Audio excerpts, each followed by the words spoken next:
We don't need your opinions about how to raise our children. Amanda's voice was sharp as she stood in her kitchen, arms crossed. Maybe it's best if you don't visit for a while. My son Michael stood beside her, avoiding my eyes, his silence speaking volumes. I was being banned from seeing my own grandchildren because I'd suggested their 5-year-old might need a regular bedtime routine. My name is Margaret Wilson, and at 58, I never imagined I'd be standing in my son's kitchen, being told I was no longer welcome in their home. I'd raised 3 children as a single mother after their father passed away, worked as a pediatric nurse for 30 years, and somehow managed to put all my kids through college. But according to my daughter-in-law, I was too controlling and needed to respect their boundaries. I understand, I said quietly, gathering my purse. I'll show myself out. As I walked to my car, I could hear my grandchildren, Emma and Jack, playing in the backyard, their laughter making my heart ache. I wouldn't be allowed to see them tomorrow for our weekly baking session, or take them to the park on Saturdays like I had for the past 3 years. The drive home was a blur of tears and memories. I thought about how Amanda had gradually pushed me out of their lives since she and Michael married 5 years ago. First, it was small things. Changing our Sunday dinner traditions, insisting the children couldn't spend weekends at my house because it disrupted their schedule, criticizing my old-fashioned parenting advice.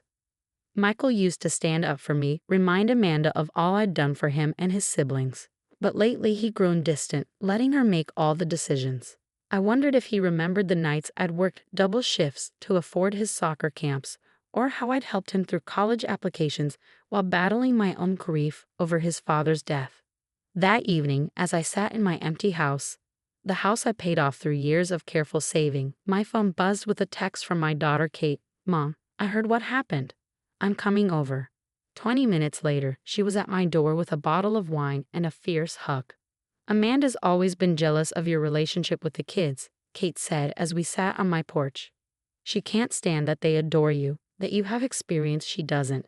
But banning you from their home, that's crossing a line." I sipped my wine, watching the sunset paint the sky in shades of pink and orange. "I just don't want to make things worse," I said. "The children shouldn't have to suffer because of adult disagreements." Kate snorted. "You mean like how we never suffered even though Dad died when we were kids? How you somehow managed to be both mother and father, never letting us feel the weight of your struggles." She squeezed my hand. "You're the strongest person I know, Mom. Don't let Amanda make you doubt yourself." The next few weeks were hard.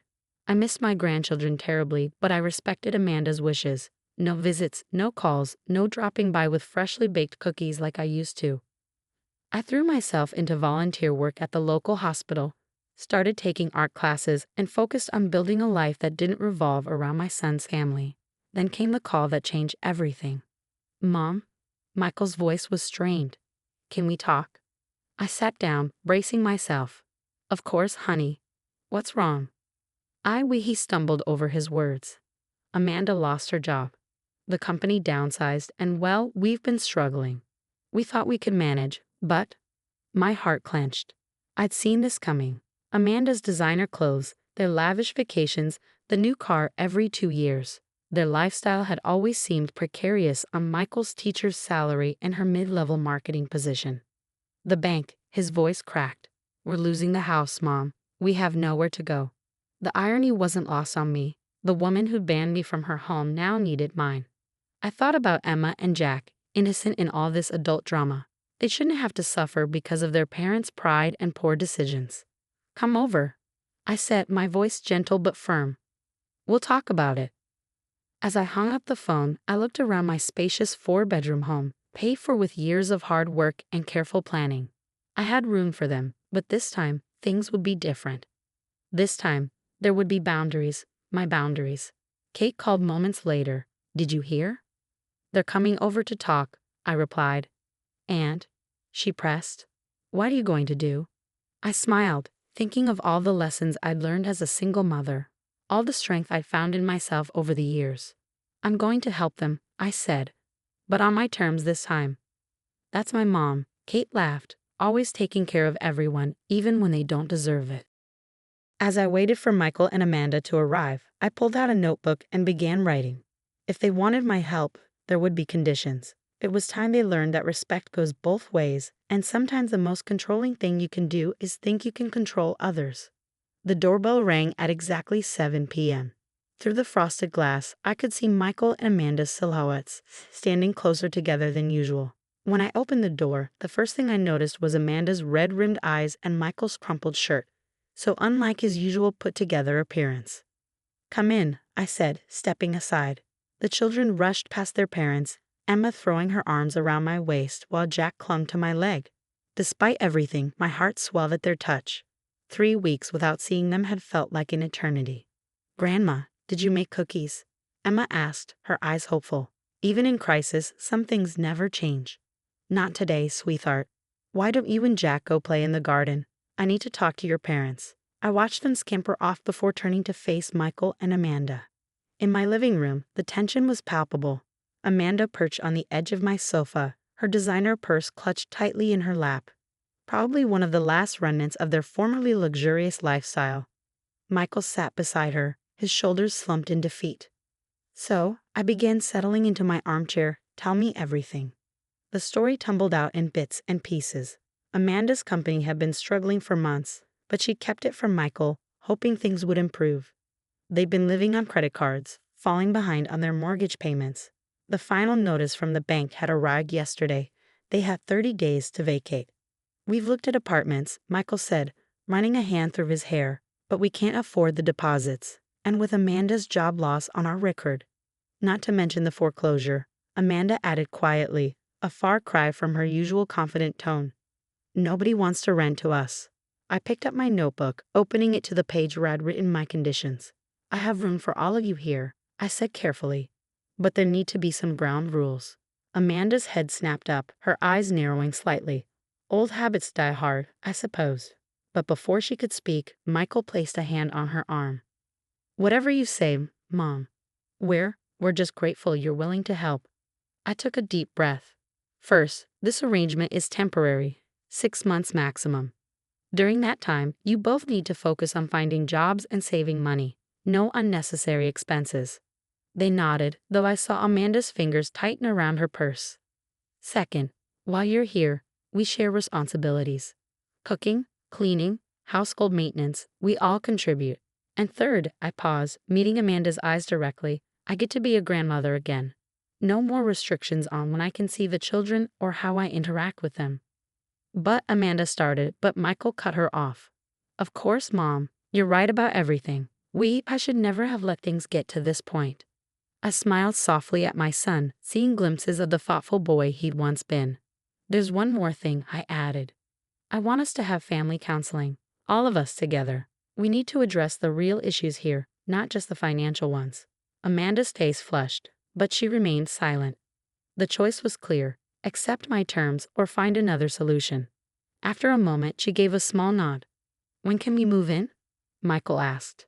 "This weekend," I replied. "That gives us time to prepare the rooms and set up a schedule."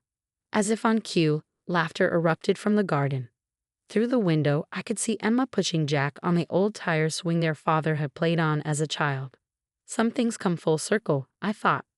That night, after they'd left with promises to return Saturday morning, Kate called again. "How did it go?"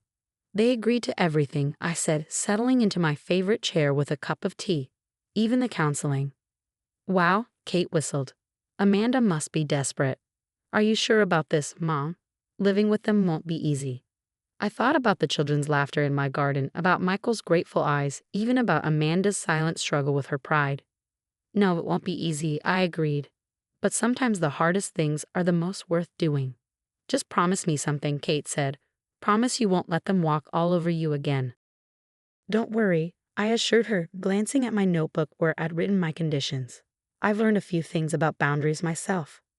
As I prepared for bed that night, I walked through my house, imagining how different it would be in a few days. The quiet would be replaced by children's footsteps, the empty rooms filled with life again. It wouldn't be perfect, nothing ever is, but it would be a chance to rebuild what we lost. In Emma's soon-to-be room, I opened the closet where I'd stored the dollhouse Michael had played with as a child. Tomorrow, I clean it up, maybe add some new furniture. Sometimes the best way forward is to remember where you've been. The first month of our new living arrangement was a delicate dance of personalities and adjustments. Emma and Jack settled in easily, filling the house with the kind of chaos I'd missed since my own children grew up. Amanda, however, struggled with the loss of her independence, often retreating to her room when she wasn't job hunting. Our first family counseling session was tense. The therapist, Dr. Martinez, asked each of us to share our feelings about the situation. When it was Amanda's turn, she broke down. "I feel like a failure," she admitted, tears streaming down her face. "I was so determined to prove I could do everything perfectly, be the perfect mother, have the perfect career. Now I'm living in my mother-in-law's house, the same woman She trailed off, unable to finish. "The same woman you banned from your home," I supplied gently. "Amanda, perfection is a burden none of us can carry. I learned that raising 3 children alone." Michael reached for her hand, and for the first time, I saw real vulnerability in my daughter-in-law's eyes. "How did you do it?" she asked me. "How did you manage everything alone?" "I didn't," I replied simply. "I accepted help when I needed it, and I learned that strength isn't about doing everything yourself. It's about knowing when to lean on others." That conversation marked a turning point. Slowly, Amanda began to open up. She joined me in the kitchen one evening as I prepared dinner, hesitantly asking about a recipe the children had mentioned loving. It became our thing, cooking together, sharing stories. I learned about her own mother's absence in her life, how she'd always felt she had to prove herself. Michael found a better paying teaching position at a private school, and Amanda started freelancing from home, building a small but steady client base. They were saving money, following my conditions diligently, but more importantly, they were learning to be part of a family again. One Saturday morning, about 3 months into our arrangement, I came downstairs to find Amanda going through old photo albums with the children. "Mom, look," Emma exclaimed. "Daddy was little like Jack in these pictures." Amanda looked up, her expression soft. "These albums are amazing, Margaret. You documented everything." I sat beside them, pointing out pictures of Michael's first soccer game, his high school graduation, the day Emma was born. "Life moves so fast," I said. "Sometimes pictures are all we have to remind us where we've been." "I was so wrong," Amanda whispered, her fingers tracing a photo of Michael as a toddler. "I was so focused on creating the perfect life that I couldn't see the perfect moments we already had." That evening, after the children were in bed, Amanda asked to speak with me privately. We sat on the porch, the same spot where Kate had comforted me months ago. "I owe you an apology," she began, "not just for banning you from our home, but for everything. I was insecure and controlling, and I took it out on you. The irony is, you're exactly the kind of mother I always wish I had." I reached for her hand, squeezing it gently. "We can't change the past, Amanda, but we can build a better future." 2 months later, Michael and Amanda found a small house within their budget, just a few blocks away. When they told me they were ready to move out, it was with gratitude rather than relief. "We'll still have Sunday dinners here," Michael insisted, "and the kids want to keep their weekly baking sessions with Grandma." Amanda nodded, adding, "If that's okay with you, Mom." The word caught us both by surprise. She'd never called me that before. Tears welled in my eyes as I pulled her into a hug. On moving day, as we carried boxes to their new home, Kate arrived to help. She pulled me aside, watching Amanda organize the kitchen while Michael and the kids set up their rooms. "I can't believe the change in them," she marveled. "Especially Amanda. What's your secret?" I smiled, thinking of all the late-night conversations, the shared meals, the tears and laughter of the past 6 months. "Sometimes people just need to be shown a different way of loving," I said, "one that doesn't demand perfection." That evening, after everyone had gone, I sat in my quiet house. But this time the silence felt different. It wasn't the heavy quiet of exclusion, but the peaceful stillness of knowing my family was whole again, even if we lived in separate homes. My phone buzzed with a text from Amanda. "Thank you for not giving up on us. Sunday dinner this week. I'd like to try making your lasagna recipe." I smiled, typing back, "I'll bring the garlic bread."